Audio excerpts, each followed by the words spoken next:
بسم اللہ الرحمن الرحیم. ڈیئر اسٹوڈنٹس، آج ہم ایف ٹی 223 کے chapter number 3 roots and vegetable preservation کے سلسلے میں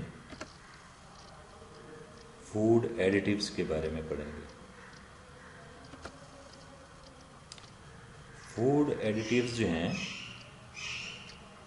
اس کی کئی ڈیفینیشنز ہیں، لیکن 1965 میں WHO ورلڈ ہیلتھ آرگنائزیشن نے اس کی کچھ اس طرح سے ڈیفینیشن کی ہے: it is a substance or mixture of substances other than the basic food stuff which is present in food as a result of any aspect of production, processing, storage or packaging.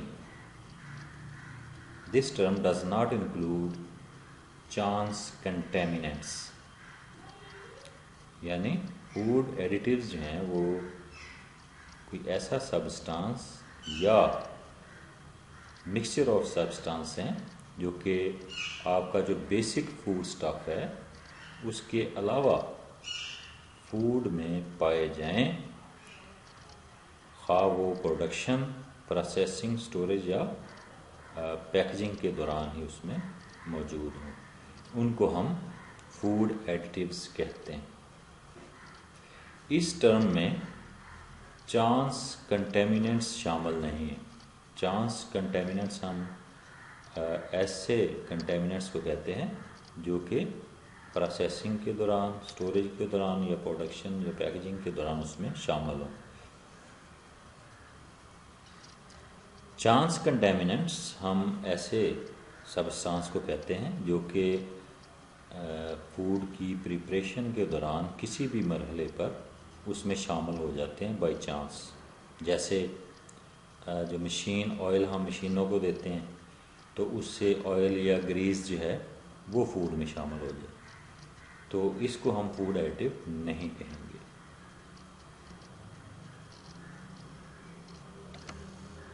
Objectives of food additives. Food additives جو ہیں وہ ان کو استعمال کرنے کے کیا مقاصد ہیں، ہم ان کو کیوں استعمال کرتے ہیں فوڈ میں. تو فوڈ ایڈیٹیوز جو ہیں عام طور پہ ہم جن مقاصد کے لیے استعمال کرتے ہیں ان میں پریزرونگ فوڈز فار سروائیول. ہم فوڈ کو پریزرو کرتے ہیں تاکہ ہم اس کو دیر تک محفوظ رکھ سکیں، اور جب فوڈ کی کمی ہو ہم اس کو استعمال میں لا سکیں. Increase shelf life. ہم فوڈ کی سٹوریج لائف میں اضافہ کرتے ہیں. فوڈ جو ہے وہ زیادہ دیر تک قابل استعمال رہتا ہے، اس لیے ہم فوڈ ایڈیٹیوز جو ہے ان کا استعمال کرتے ہیں. مینٹین اور امپروو نیوٹریشنل کوالٹی. فوڈ کی نیوٹریشنل کوالٹی جو ہے، فوڈ کی غذائیت جو ہے، اس کو مینٹین کرنے کے لیے یا اس کو امپروو کرنے کے لیے ہم فوڈ ایڈیٹیوز کا استعمال کرتے ہیں.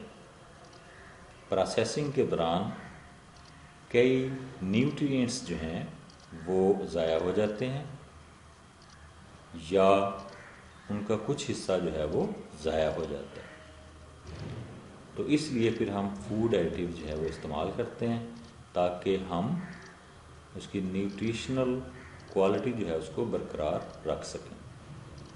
اسی طرح سے خاص علاقوں میں جہاں جو پاپولیشن ہے ان میں اگر کسی نیوٹرینٹ کی کمی ہے تو ہم فوڈ میں اس کو ایڈ کر سکتے ہیں. جیسے کئی علاقوں میں ہم آئرن وغیرہ جو ہے وہ اس کو ایڈ کرتے ہیں. Enhance appearance, flavour, texture. Food additives کو ہم فوڈ پروڈکٹس کی اپیئرنس، اس کی فلیور اور ٹیکسچر جو ہے اس کو انہانس کرنے کے لیے استعمال کرتے ہیں. جیسے ہم کلر جو ہے وہ ایڈ کرتے ہیں، فلیور ایڈ کرتے ہیں، اور اسی طرح سے سوپس میں، گریویز میں ہم تھکننگ ایجنٹ کا استعمال کرتے ہیں، اور اس طرح ہم ان کا جو ہے ٹیکسچر کو امپروو کرتے ہیں. پرووائڈ لیوننگ. کئی فوڈ پروڈکٹس جو ہیں ان کا والیوم بڑھانے کے لیے اس میں ہم لیوننگ ایجنٹس استعمال کرتے ہیں. جیسے بیکنگ پاؤڈر جو ہے، بیکنگ سوڈا جو ہے، وہ ہم ایڈ کرتے ہیں تاکہ ان کا والیوم جو ہے اس کو انکریز کر کے ایک اسپیسیفک ٹیکسچر جو ہے وہ دیا جا سکے. Decrease the risk of contamination by certain microbes. تو ان کو ہم استعمال کرتے ہیں تاکہ جو کنٹامینیشن جو مائکرو آرگنزم کرتے ہیں اس رسک کو کم کیا جا سکے. دوسرے لفظوں میں فوڈ کو مائکرو آرگنزم کی گروتھ سے بچانے کے لیے بھی ہم فوڈ ایڈیٹیوز کا استعمال کرتے ہیں.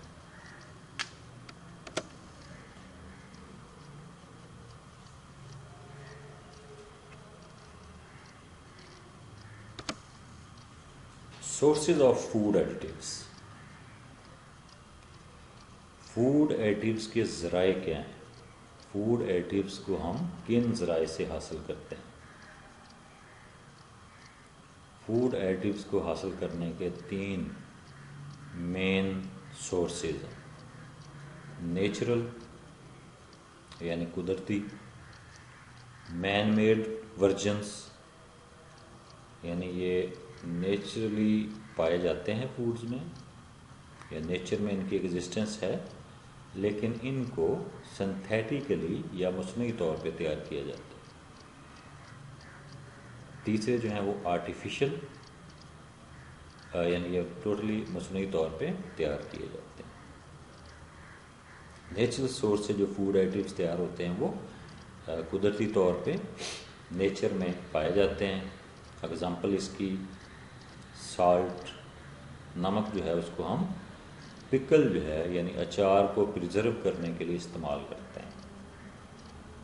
مین میڈ ورژن جو ہے اس میں یہ synthetic identical copies of substances found naturally, یعنی قدرتی طور پہ جو سبسٹانس پائے جاتے ہیں اس کی کاپی جو ہے وہ تیار کی جاتی ہے. جیسے بینزوئک ایسڈ.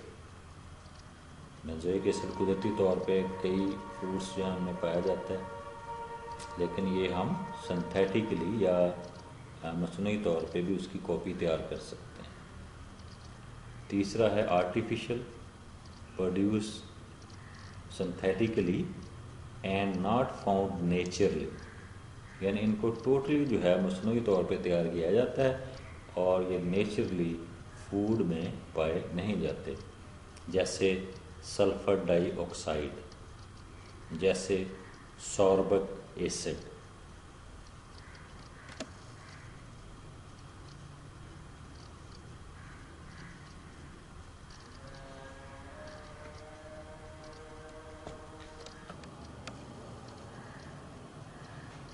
ای کوڈس. آپ نے اکثر دیکھا ہوگا کہ فوڈ کے جو لیبلز ہیں ان پہ ای نمبرز لکھے ہوتے ہیں، ان کو ہم ای کوڈز کہتے ہیں. ای جو ہے یہ انڈیکیٹ کرتا ہے کہ یہ food additive European union approved, یعنی یورپین یونین نے اس کو فوڈ کے استعمال کے لیے اپروو کیا ہوا ہے. تو یہ ای کوڈ جو ہیں عام طور پہ یورپین یونین میں استعمال ہوتے ہیں، جن میں برطانیہ، France, Germany, Spain, Italy, Portugal وغیرہ جو ہیں ان میں ان کا تو لیکن دوسرے جو کنٹریز ہیں، دوسرے ممالک جو ہیں، ان کی اپنی فوڈ لیبلنگ جو ہے وہ ہوتی ہے. ان کے اپنے لاز ہوتے ہیں، اس کے مطابق وہ اس کو استعمال کرتے ہیں. یہ ای کوڈ نمبر جو ہیں جو کہ آپ اکثر دیکھتے ہیں لیبلنگ پہ، اس میں اگر ای کوڈ جو ہے وہ E100 سے 199 تک ہو تو اس کا مطلب ہے کہ وہ کلرنگ ایجنٹ ہے.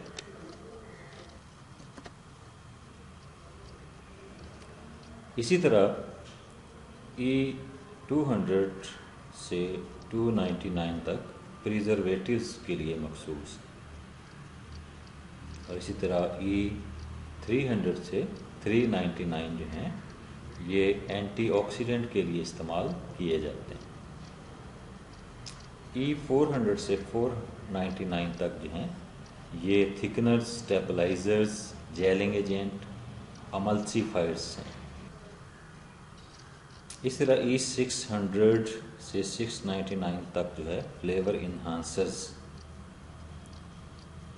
کے لیے استعمال ہوتے ہیں، اور اسی طرح E900 سے 999 جو ہیں یہ سویٹنرز کے لیے کوڈ استعمال کیے جاتے ہیں. فلیورنگز اور نیوٹریٹیو ایڈیٹیوز کے لیے E نمبر جو ہے وہ استعمال نہیں ہوتے. تو یہ تھا ہمارا آج کا لیسن. اس میں ہم نے فوڈ ایڈیٹیوز جو ہیں ان کے بارے میں پڑھا کہ ان کو کس طرح سے ڈیفائن کیا جاتا ہے، آبجیکٹیوز کیا ہیں، اور ان کے جو ای کوڈز ہیں وہ کیا ہیں، اور کن کمپاؤنڈس جو ہے ان کے لیے کون سے ای کوڈز کا استعمال کیا جاتا ہے. اس بارے میں اگر کوئی کویشچن ہو تو آپ مجھ سے پرسنل میں رابطہ کر سکتے ہیں. Thank you very much. اللہ حافظ.